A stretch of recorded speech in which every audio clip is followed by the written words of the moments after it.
Baroda medical કોલેજમાં anti રેગિંગને લઈને તંત્ર એલર્ટ બન્યું છે. સુરતની ઘટના બાદ બીએમસીમાં એન્ટી રેગિંગ કમિટી અને સ્ક્વોડને સૂચના આપવામાં આવી છે. જુનિયર વિદ્યાર્થીઓ સાથે સરપ્રાઇઝ ચેકિંગ કરી વાતચીત કરવા માટે આદેશ આપવામાં આવ્યો છે. સિનિયર તરફથી હેરાનગતિ અંગે ગુપ્ત રીતે માહિતી મેળવવા પર સૂચના આપવામાં આવી છે. વિદ્યાર્થીની ઓળખ જાહેર ન થાય તે રીતે ફરિયાદ સાંભળવામાં આવશે. તો રેગિંગની ફરિયાદ મળે તો તાત્કાલિક ડીન કક્ષાએ રજૂઆત કરવામાં આવશે. રેગિંગ કરનારની સામે કાર્યવાહી કરવા પણ સૂચના આપવામાં આવી છે. બોયઝ ગર્લ્સના 8 થી 9 અલગ અલગ હોસ્ટેલ બ્લોક્સમાં ચેકિંગના આદેશ આપવામાં આવ્યા છે. રેગિંગ એક એવો ઇન્સિડન્ટ, એક એવો મુદ્દો જે વર્ષોથી ચર્ચામાં ચાલી રહ્યું છે, ખાસ કરીને વિદ્યાર્થીઓ વચ્ચે. જ્યારે વિદ્યાર્થીઓ એડમિશન લેતા હોય છે તો ઘણી બધી ઉમ્મીદો સાથે લેતા હોય છે, આશાઓ સાથે લેતા હોય છે, પણ એક વસ્તુ જે એમની મેન્ટલ હેલ્થ, ફિઝિકલ હેલ્થ અને ઇમોશનલ હેલ્થ તે બધી જ ડેમેજ કરી દેતી હોય છે, એ છે રેગિંગ. હાલ સુરતમાં એક એવો બનાવ બન્યો જે રેગિંગના કારણે મેડિકલ કોલેજના એક વિદ્યાર્થીએ આપઘાત કરી લીધો. એની અસર આખા રાજ્યમાં પડી છે, આખા દેશમાં પડી છે. પરંતુ વાત કરીએ વડોદરાના મેડિકલ કોલેજની, તો વડોદરા મેડિકલ કોલેજ ગુજરાતનું શું ઇન્ડિયાનું પણ એક ઓળખીતું, એક જાણીતું મેડિકલ કોલેજ છે. ઘણા બધા વિદ્યાર્થીઓ અહીંયા એડમિશન લેતા હોય છે, પરંતુ આ મેડિકલ કોલેજમાં પણ અગાઉ એવા બનાવ બન્યા છે, રેગિંગના બનાવ બન્યા છે.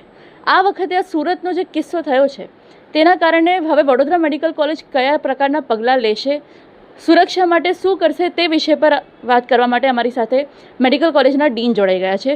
એમની સાથે સીધી વાત કરીશું. સર, શું કહેશો? જે રીતે આ સુરતનો બનાવ બન્યો છે, તો આગળ હવે મેડિકલ કોલેજ કયા પગલાં લેશે, વિદ્યાર્થીઓના સુરક્ષા માટે કયા પગલાં લેવામાં આવશે, શું કહેશો? હા, એટલે જે બનાવ બન્યો એના પહેલાં પણ એકચ્યુઅલી જે એનએમસી અમારી જે છે નેશનલ બોર્ડ, એના પ્રમાણે અમારે anti ragging committee, anti ragging squad અને મેન્ટર મેન્ટી માટેનું પ્રોગ્રામ ચાલી રહ્યું છે. એનું અમે પહેલાં જે પ્રમાણે એની ગાઈડલાઇન પ્રમાણે રેગ્યુલર બેઝ ઉપર એની મિટિંગ થાય અને જે એન્ટી રેગિંગ સ્ક્વોડ અને એન્ટી રેગિંગ કમિટી છે એ વિદ્યાર્થીઓ સાથે પરામર્શ કરે. ખાસ કરીને જે જુનિયર વિદ્યાર્થીઓ હોય એ લોકોને સિનિયર તરફથી કોઈ પ્રકારનું હેરાનગતિ, કંઈ રેગિંગનું કંઈ થતું હોય તો એની ઓળખ છુપી રાખીને એ લોકો માહિતી આપી શકે એના માટેની વ્યવસ્થા કરેલી હતી.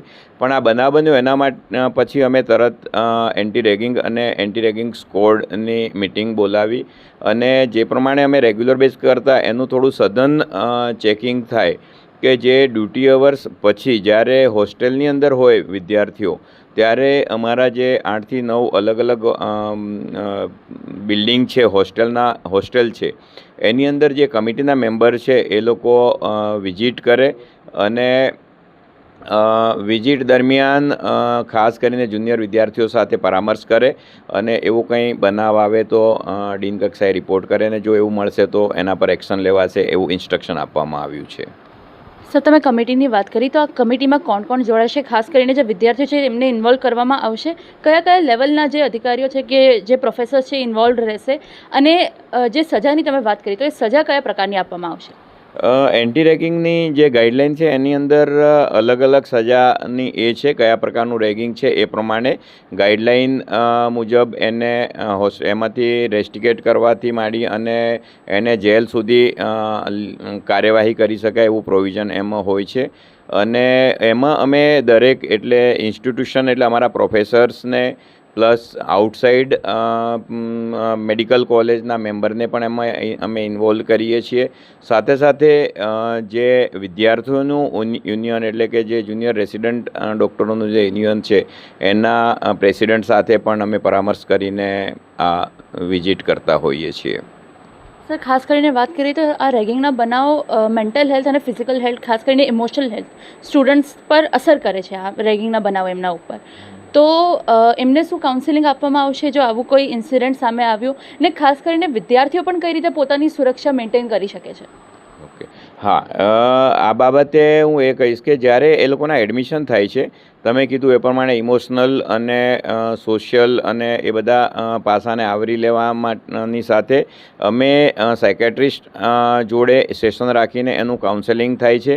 અંડર ગ્રેજ્યુએટ સ્ટુડન્ટ હોય, MBBSમાં આવતા, તો એમનું જ્યારે ફાઉન્ડેશન કોર્સ હોય છે એની અંદર એ કરવામાં આવે છે. અને પોસ્ટ ગ્રેજ્યુએશનમાં એડમિશન લેતા જે વિદ્યાર્થીઓ છે એ લોકોનું ઓરિએન્ટેશન પ્રોગ્રામ હોય છે એડમિશન થાય ત્યારે, એ દરમિયાનમાં થાય છે. પ્લસ આવી ઘટનાઓ નો વધારો થઈ રહ્યો છે એ જોતાં અમે લોકો એ પણ ગઈકાલની મિટિંગમાં ડિસાઇડ કર્યું કે પિરિયોડિકલી દરેક યરના વિદ્યાર્થીઓ સાથે આ પરામર્શ અને સાયકાટ્રિસ્ટનું કાઉન્સેલિંગ થાય કે જેથી કરીને જે જુનિયર વિદ્યાર્થીઓનો ખ્યાલ આવે કે કઈ વસ્તુને રેગિંગ કહેવાય ને કઈ વસ્તુ રેગિંગમાં નથી આવતી, એનું સેન્સિટાઇઝેશન થાય.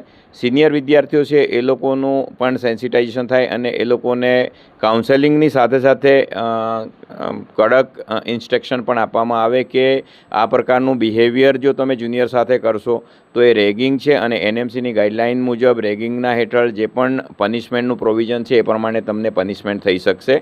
એટલે એ લોકોનું બિહેવિયર જો આવું કંઈ હોય તો એ લોકો બદલાવ લાવે એના માટેનું અમે સેન્સિટાઇઝેશન પ્રોગ્રામ કરીશું.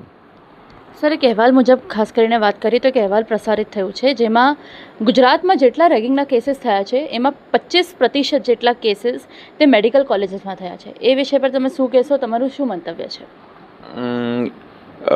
એક્ઝેક્ટ તો કહેવું મુશ્કેલ છે, પણ એટલું જરૂર કહીશ કે જે બીજા ફિલ્ડની વાત છે એના કમ્પેરમાં મેડિકલની અંદર એનું જે અભ્યાસક્રમ છે એમાં અને જે ડ્યુટીઝ કરવાની હોય છે તો બીજી બધી જગ્યાએ 24 અવર્સ એટલે કે રોટેશનમાં આ રીતે નાઇટ ડ્યુટી પણ કરવાની હોય છે. બીજા ફિલ્ડની કમ્પેરમાં વર્કલોડ વધારે છે એવું હું ચોક્કસ કહીશ. અને એ દરમિયાનમાં ઘણીવાર કદાચ એવું બનતું હોય કે અને સ્કિલ બેઝની આ બ્રાન્ચ છે એમાં એને સ્કિલ ડેવલપ કરવાની જરૂર હોતી હોય છે. તો ક્યારેક એવું બની શકે કે સિનિયર એને કંઈ શીખવાડવા માટે સ્કિલ ડેવલપ કરવા માગતા હોય, એમાં બધાનું લર્નિંગ એ થોડું અલગ અલગ હોય સ્કિલ બેઝ. તો એમાં કદાચ એવું બને કે એનું સિનિયરનું જે જ્યારે એને ટ્રેન કરે છે એમાં એનું વાત કરવાનું જે વોઇસ છે એનો ટોન વધારે હોય અથવા તો એની ભાષા કદાચ પ્રોપર ના હોય, એના લીધે કદાચ જુનિયરને એવું સાયકોલોજીકલી એવું લાગતું હોય કે આ મારું રેગિંગ થઈ રહ્યું છે, એવું કદાચ એવું બની શકે એવું એ છે. એક્ઝેક્ટ કહેવું તો મુશ્કેલ છે.